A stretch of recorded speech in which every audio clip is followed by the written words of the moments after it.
ప్రైజ్లాడన్నా yeah 51 కీర్తనలో 17వ వచనంలో ఇక్కడ దావీదు అంటుంటాడు, నీవు బలిని కోరువాడు కావు, కోరినడను నేను అర్పించదును, దహన బలి నీకు ఇష్టమైనది కాదు, విరిగిన మనస్సే దేవునికి ఇష్టమైన బలులని ఇక్కడ ప్రస్తావించాడన్న. అవును. మరి లేవీకాండంలో చూస్తే ప్రతిదీ కూడాను పాప పరిహార్థ బలి, సమాధాన బలి అనేసి, అపరాధ పరిహార్థ బలి అనేసి, ఈ విధంగా ప్రతిదీ కూడా బలుల విషయమై ఎక్కువ ఉంటుంది. దేవుడు ఈ పక్షిని వద్దు, జంతువుని ఇవ్వద్దు అనేసి ఎక్కువ బలుల గురించి ఉంటాయి. కానీ ఇప్పుడు దావీదు భక్తుడేమో బలులు ఆయన కోరుకోడు అంటున్నారు. మరి అక్కడే దేవుడు కూడా ఈ జంతువుని ఇవ్వాలి, ఈ పక్షిని ఇవ్వాలి అనేసి ఈ విధంగా మాట్లాడాడు కదా, దీనికి యా కరెక్ట్. సో మనకు ప్రతిదీ కూడా కాంటెక్స్ట్ చాలా ఇంపార్టెంట్, సందర్భము చాలా ఇంపార్టెంట్. మంచి ప్రశ్న అడిగినారు బ్రదర్ మీరు. సో 51వ కీర్తన దావీదు గారు రాశారు. ఇప్పుడు అంటే బత్షెబాతో పాపం చేసిన తర్వాత నాతాను ప్రవక్త వచ్చి మరి కన్ఫెస్ చేయించిన తర్వాత పాపమును ఒప్పుకుంటూ అక్కడ రాస్తున్నాడు. ఇక్కడ మనము క్లియర్ కట్గా చూడాల్సింది ఏమిటంటే, ఇప్పుడు దేవునికి బలులు అన్నటువంటివి ఏవి ఇష్టమో కావో మనకు చాలా చోట్ల ఉన్నదన్నమాట. ఇక్కడ మనము ఎలా తీసుకోవాలంటే, ఇక్కడ ఏముంటుందంటే నెక్స్ట్ వెంటనే ఏముంటుందంటే విరిగిన మనస్సే అంటున్నాడు. ఏది ఇష్టమో నీకు, నీవు బలిని కోరువాడవు కావు, కోరినడల నేను అర్పించదును, దహన బలి నీకు ఇష్టమైనది కాదు, విరిగిన మనసే దేవునికి ఇష్టమైన బలి.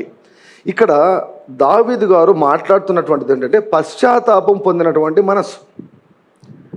అంటే పశ్చాత్తాపము లేకుండా మనం ఏ బలినిచ్చినా కూడా అది దేవుడు దానికి కోరడం లేదు. బలులన్నీ మధ్యలో వచ్చినవే, దేవుడు మన క్షేమం కోరుతున్నాడు. సో ఒక వ్యక్తి పశ్చాత్తాప పడినప్పుడు ఆ పశ్చాత్తాపమే ఆయనకి ఇష్టం, కానీ పశ్చాత్తాపం లేకుండా మనం ఎన్ని బలులు అర్పించినా కూడా ఆయనకి ఇష్టం లేదన్నమాట. పశ్చాత్తాపం లేకుండా అంటే మారు మనసు లేకుండా, అంటే ఒక పాపము చేస్తూ ఎన్ని బలులు అర్పించినా కూడా అసలు ప్రభు అంటాడు కదా కొన్ని చోట్ల, అసలు మీ పాటలు, మీ పిచ్చి పాటలు నాకు వద్దు అంటాడు. మీరు పాడే పాటలు పిచ్చి పాటలు అంటాడు. కానీ అదే అంటాడు ఏమంటే మన పెదవులతో అర్పించే బలులు ఆయనకి ఇష్టం అంటాడు. కృతజ్ఞత అర్పణలు ఆయనకు చాలా ఇష్టమైనవి అంటాడు అనమాట. ఎద్దు కంటేను, తర్వాత 69 సామ్లో ఉంటుంది 69వ కీర్తనలో చూడండి 30వ వచనం, కీర్తనలతో నేను దేవుని నామను స్తుతించేదను, కృతజ్ఞతాస్తుతులతో నేను ఆయనను ఘనపరచేదను, ఎద్దు కంటేను కొమ్ములను డెక్కలను గల కోడె కంటేను యెహోవాకు అది ప్రీతికరం. కృతజ్ఞతాస్తుతులు అర్పించింది. కానీ అదే దేవుడు ఏమంటాడంటే ఏది మన నోటి ద్వారా అర్పించే బలు ఆయనకి ఇష్టం అంటాడు. కానీ అదే దేవుడు ఏమంటాడంటే మీరు పెదవులతో అర్పిస్తున్నారు కానీ మీ హృదయం నాకు దూరంగా ఉందంటాడు. So God is focusing on human heart, not on the offerings అనమాట. పూర్ణ హృదయంతో మనం చేసే ఆరాధన, ఒకవేళ పాపంలో జీవిస్తున్నప్పుడు పాపంలో జీవిస్తూ చేసే ఆరాధన ఆయనకి ఇష్టం లేదు. పాపంలో జీవిస్తూ మన ఇష్టానుసారంగా జీవించే అటువంటి వాళ్ళ దగ్గర బలిని కోరడం లేదు. సో అటువంటి వారి దగ్గర దేవుడు ఏం కోరుతున్నా అంటే ఫస్ట్ పశ్చాత్తాపం ఇంపార్టెంట్. హృదయం అర్పించిన తర్వాత బలులు అర్పిస్తే ఆ బలులను దేవుడు అంగీకరిస్తాడు. సో ఇక్కడ బలుని కోరువాడు కాదంటే ఇక్కడ పశ్చాత్తాపం పొందకుండా ఒక వ్యక్తి పాపంలో జీవిస్తూ నువ్వు బలిని కోరితే నేను బలిని ఇస్తాను అని అంటున్నాడు దావీదు గారు. సో కాబట్టి God is not asking sacrifice from those people.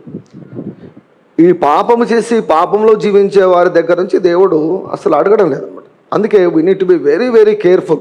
Especially బేసికల్గా నేను ప్రీచర్ కంటే ముందుగా వాక్యోపదేశకుని కంటే ముందుగా so I mean worship leader. నేను గిటార్ ప్లే చేస్తాను, కీబోర్డ్ ప్లే చేస్తాను, నేను పాడతాను, వర్షిప్ లీడర్. సో పాటలు చాలామంది పాడతారు కానీ ఏమండి ఆరాధన కొద్దిమంది చేస్తారు. పాటలు పాడడం వేరు, ఆరాధించడం వేరు. ఐ మేక్ షూర్ ప్రజలకు మరి నచ్చినా నచ్చకపోయినా నా దేవుణ్ణి తాకిందా లేదా నా పాట, ఇది నేను ఎప్పుడు చెక్ చేసుకుంటాను. నా దేవుని హృదయాన్ని నా ఆరాధన తాకిందా లేదా.